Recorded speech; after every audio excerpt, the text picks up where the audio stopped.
Rendon Labrador sinaway ang kalandian ni Andrea Brillantes sa pagkatalo ng Gilas Pilipinas.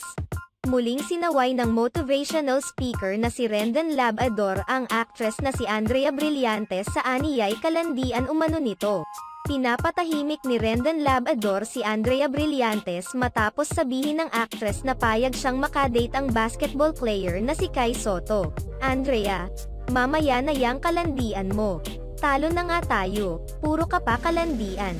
Tanungin mo muna siguro kung naglo-laundry yang 7-footer na yan. Kasi malala yan, parang kurtina nga yang damit yan." Reaksyon ito ni Rendon Labrador sa ginawang vlog ni Andrea kung saan naglaro sila ng kanyang mga kaibigan ng Date or Pass Challenge. Sa nasabing vlog sinabi ni Andrea na nakapasa sa kanyang standard si Kai Sotto kaya naman, handa umano siyang makipag-date rito. Hindi naman ito ng kauna-unahang pagkakataon na binanata ni Rendon Labrador si Andrea Brillantes.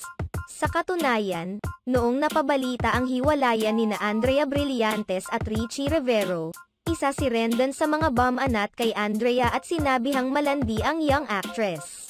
Sa isang post, tinawag pang isip bata ni Rendon Labrador si Andrea Brillantes na isa umano sa naging dahilan kung bakit nakipaghiwalay rito si Richie Rivero.